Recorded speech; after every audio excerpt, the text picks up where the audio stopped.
अस्सलाम वालेकुम दोस्तों, आज की खबरों में बात होगी रूस के 4 कार्गो फ्लाइट्स तेहरान में लैंड, जेनेवा में न्यूक्लियर बातचीत फिर शुरू, अमेरिकी मिलिट्री बिल्डअप तेज, ट्रंप का सख्त अल्टीमेटम, ओमान और इराक डिप्लोमेसी में एक्टिव, हरमुज में ईरान की ड्रिल और दुनिया की निगाहें खाड़ी पर। तो चलिए शुरू करते हैं आज का मिडिल ईस्ट अपडेट, जो लगातार आप लोगों के सामने आ रहा है। जहां आप सबसे पहले इस बड़ी खबर पर नजर डालिए, रूसी कार्गो फ्लाइट्स ने क्यों बढ़ाई आखिरकार हलचल। दोस्तों, पिछले 10 दिनों में 4 बार एक रूसी हैवी कार्गो विमान तेहरान में उतरता है। खुला रूट, खुले ट्रैकिंग प्लेटफॉर्म, कोई छुपाव नहीं, डंके की चोट पर आया। सवाल उठना लाजमी है, क्या यह सिर्फ लॉजिस्टिक फ्लाइट्स थी या उस वक्त आई जब दुनिया न्यूक्लियर बातचीत की तरफ लगातार देख रही है। ओपन सोर्स डेटा दिखाता है कि विमान कई घंटे जमीन पर रहा और फिर रूस लौट गया। न मास्को ने बयान दिया, न तेहरान ने कार्गो की डिटेल बताई। और यहीं से शुरू होती है जियोपॉलिटिक्स की असली कहानी। जब डिप्लोमेसी चल रही है और साथ में ताकत के संकेत भी, तो फिर पिछले 10 दिनों में एक रूसी सेकेंड 76 टीडी हैवी कार्गो विमान 4 बार तेहरान क्यों पहुंचा।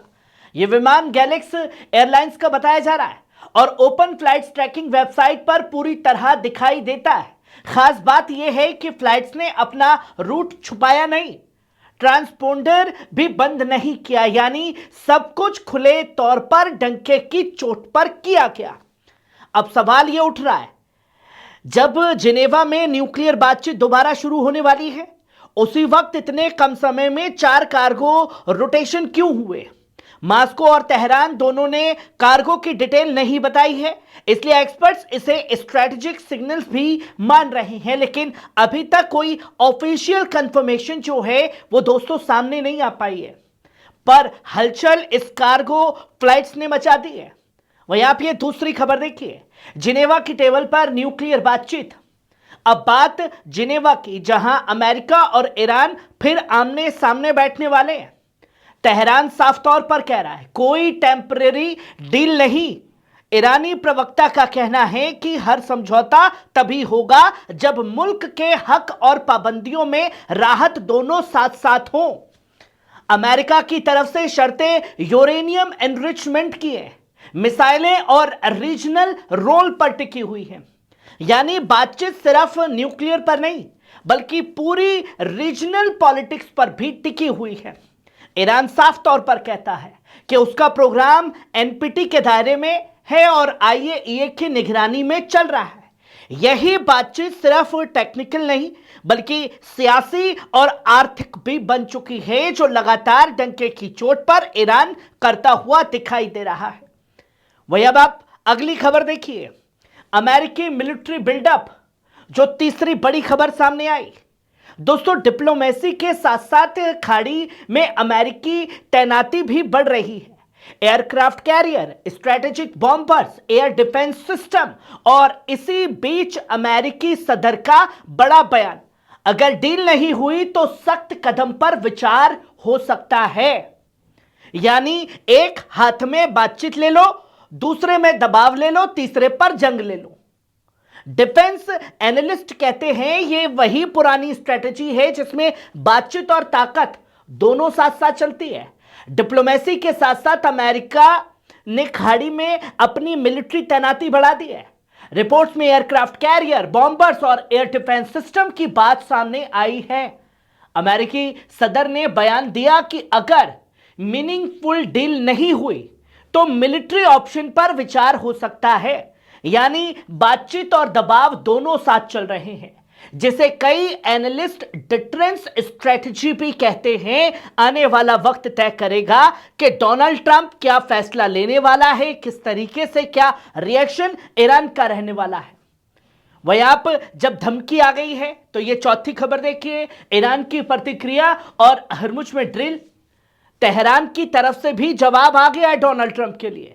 डिप्टी फॉरेन मिनिस्टर ने कहा है कि जंग शुरू नहीं करेंगे, लेकिन सरहद और सॉवरेनिटी की हिफाजत करेंगे। हरमुज में मिसाइल टेस्ट और नेवल एक्सरसाइज को ईरान की डिफेंसिव बता रहा है, लेकिन दुनिया इसे सिर्फ एक्सरसाइज नहीं कह रही है बल्कि मैसेज के तौर पर भी देख रही है। एक तरफ डराने की लगातार कोशिशें हैं, पर ईरान डरने का नाम नहीं ले रहा है। खाड़ी का पानी वैसे भी दुनिया को ऑयल लाइफलाइन है और यहां हर मूवमेंट का असर ग्लोबल मार्केट तक जाता है।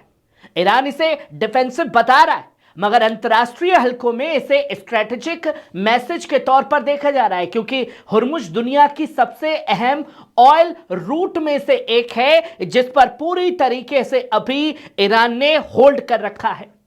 वहीं आप ये पांचवी खबर देखिए, रीजनल डिप्लोमेसी, ओमान और इराक पूरी तरीके से एक्टिव हो गए हैं दोस्तों। इस पूरे तनाव के बीच कुछ मुल्क हालत को संभालने की लगातार कोशिश में लगे हुए हैं।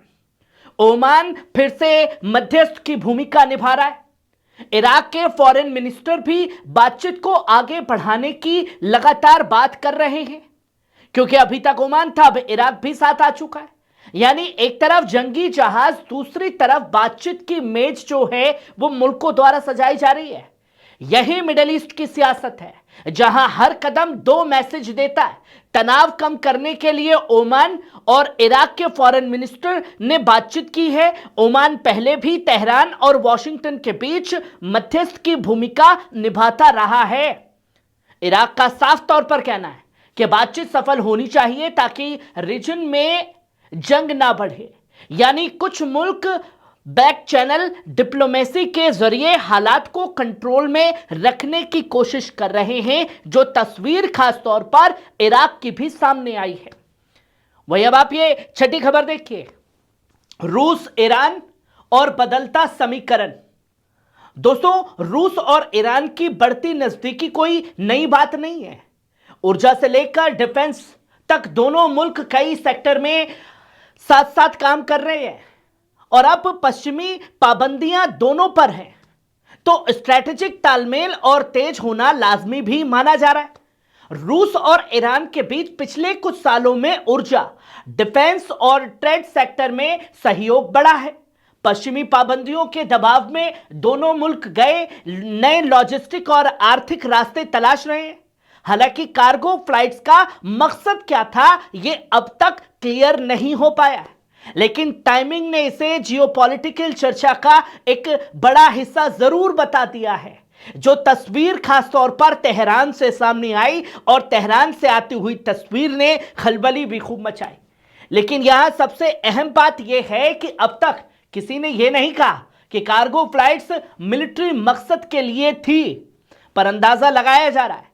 यानी कहानी अभी अधूरी है और सवाल कई सारे बाकी हैं, जो तस्वीर लगातार लोगों के सामने आ रही है, क्योंकि रूस और ईरान लगातार हुर्मुज में भी ड्रिल करते हुए दिखाई दे रहे हैं।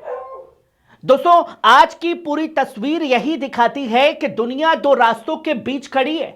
एक तरफ बातचीत, दूसरी तरफ ताकत का प्रदर्शन, और रूसी फ्लाइट्स, अमेरिकी तैनाती, ईरान की ड्रिल, सब मिलकर एक ऐसा माहौल बना रहे हैं जहां हर कदम को ग्लोबल नजर से देखा जा रहा है। अब देखना यह है कि जिनेवा की मेज पर क्या होता है। क्या नया समझौता होगा या खाड़ी में तनाव और बढ़ेगा?